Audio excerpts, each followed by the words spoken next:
China has firmly declared that the time for a ceasefire is now, emphasizing that immediate action is necessary. Joining a multitude of countries, China has been instrumental in proposing a resolution at the United Nations Assembly.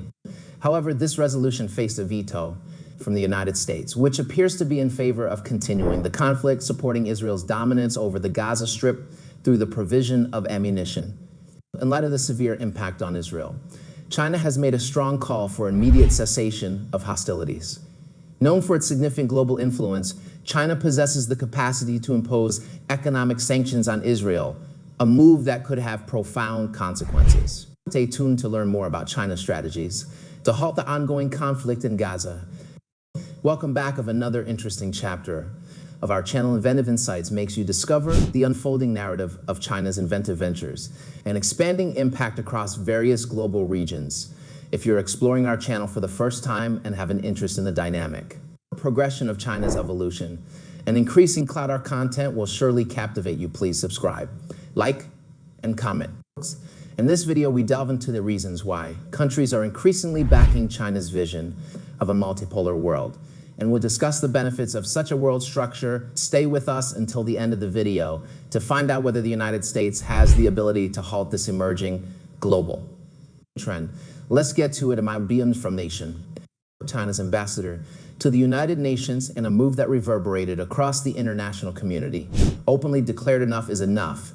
This statement, stark and resonant, marked a poignant moment during a Security Council visit to the heavily impacted Gaza Strip. The gravity of these words underscored the frustration and impatience at the seemingly endless cycle of violence and the failure of diplomatic efforts to yield a meaningful resolution. The situation in Gaza had reached a critical juncture. The U.S. had just vetoed a proposed Security Council resolution demanding immediate ceasefire amidst ongoing Israeli military actions. These actions had led to widespread displacement and a staggering loss of life. The scale of devastation was evident and alarming, with reports indicating over 18,000 fatalities. The severity of these numbers cannot be overstated, as they represented not just a statistic, but a profound human tragedy. In response to this dire situation, a dozen envoys from the UN Security Council, organized by the United Arab Emirates, embarked on a visit to Rafah in the Gaza Strip. This visit came only days after Secretary General Antonio Guterres had highlighted the dire situation, where thousands in Gaza were facing extreme hardship and starvation. This visit was not just a diplomatic formality. It was a mission that underscored the support from a majority of member states for an immediate and lasting ceasefire between Israel and Hamas. China's stance at the UN was more than a mere declaration. It was a reflection of the shifting dynamics in international diplomacy. In terms of the algorithm of diplomacy, a metaphor for the complex, often unseen machinations that drive international relations.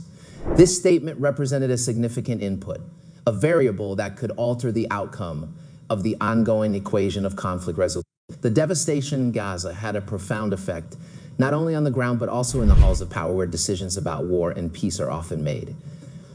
China, rising as a global power, had begun to assert its influence in these areas, challenging the status quo and offering alternative perspectives on global conflicts. This was evident in their approach to the situation in Gaza, a stance that differed from the traditional positions held by Western powers, particularly the United States. The Security Council's visit to Gaza was a journey into the heart of devastation. In Rafah and surrounding areas, the envoys were confronted with the stark reality of a region torn apart by conflict. The urgency of the situation was palpable. Gaza's 2.3 million residents were living in deteriorating conditions, a consequence of the prolonged conflict and the blockade that had choked off the flow of goods and resources. Upon receiving a briefing in Alish by the Palestinian Refugee Agency, UNRWA, about the situation in Gaza, the envoys proceeded to Rafah, located 30 kilometers away. Here, they witnessed firsthand the impact of the conflict. Buildings reduced to rubble, families displaced, and a population in despair. These were the scenes that greeted the UN representatives. China's UN representative, Zhang Jun, when asked about countries opposing a ceasefire in Gaza, succinctly stated, "Enough is enough." This statement reflected a growing impatience with the ongoing conflict and a clear call for action. It was a sentiment echoed by Ecuador's UN representative, Jose de Asa, who, after the UNRWA briefing, remarked on the harsh reality on the ground, emphasizing the need for actionable steps to address the situation. The Israeli military response to the conflict had been intense, with air and ground offensives in retaliation for the October 7 attack by Hamas, which Israel claimed resulted in significant casualties and hostage-taking. Health authorities reported approximately 18,000 deaths and over 49,500 injuries due to the Israeli attacks, painting a picture of widespread devastation and human suffering. The plight of Gaza's residents was heart-wrenching. With most of the 2.3 million population displaced from their homes, the scale of the humanitarian crisis was immense. UNRWA chief Filippo Grandi described the situation as an implosion of civil order, with desperate Gazans, some of whom hadn't eaten for days, looting aid centers and intercepting aid trucks in a bid to secure supplies for their families. The scarcity of assistance had led to rampant hunger, with many residents left with no option but to sleep on concrete floors, their homes destroyed or rendered unsafe. The dire circumstances in Gaza represented not just a political failure, but a profound humanitarian emergency. Despite the limited humanitarian aid and fuel deliveries that had crossed into Gaza via the Rafah crossing, the relief efforts fell drastically short of meeting the basic needs of the population. The Security Council was grappling with the complexities of this crisis, negotiating a UA-drafted resolution aimed at facilitating aid access and establishing an unrun aid monitoring mechanism in Gaza.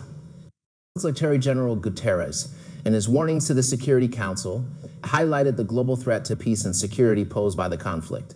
He criticized the Council's failure to facilitate a humanitarian and ceasefire agreement. The upcoming General Assembly meeting, called upon by Arab and Muslim states, was set to discuss and possibly vote on a resolution demanding immediate humanitarian ceasefire. The Office for the Coordination of Humanitarian Affairs reported that while 100 trucks carrying humanitarian supplies had entered Gaza from Egypt, this number was significantly lower than the pre-conflict daily average. Notably, certain items, including solar panels and an ultrasound machine, had been banned from entry into Gaza by Israel, citing reasons related to their electrical nature and metal content. The ongoing situation in Gaza remained a critical issue of international concern, with various diplomatic efforts underway to seek a resolution and provide much-needed relief to the affected population. The humanitarian crisis in Gaza, exacerbated by the ongoing conflict and the resulting blockade, presented a complex and multifaceted challenge. The blockade, enforced by Israel, severely restricted the movement of people and goods into and out of Gaza, compounding the suffering of its residents. This situation led to a significant shortage of essential supplies, including food, medical equipment, and fuel, further deteriorating the living conditions in the region. The international community's response to the crisis in Gaza was varied. While some countries called for an immediate ceasefire and the lifting of the blockade, others were more cautious in their approach, often citing security concerns. The United States, traditionally a close ally of Israel, faced criticism for its stance, particularly in light of its veto of the Security Council resolution calling for a ceasefire. This action was perceived by some as tacit approval of the Israeli offensive, raising questions about the role of international politics in humanitarian crises. The impact of the conflict on the civilian population in Gaza could not be overstated.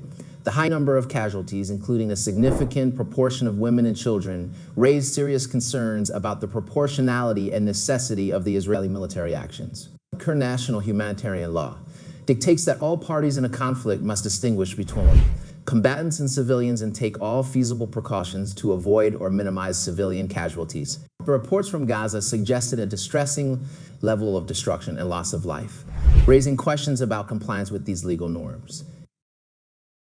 The situation in Gaza also highlighted broader issues related to the Israeli-Palestinian conflict.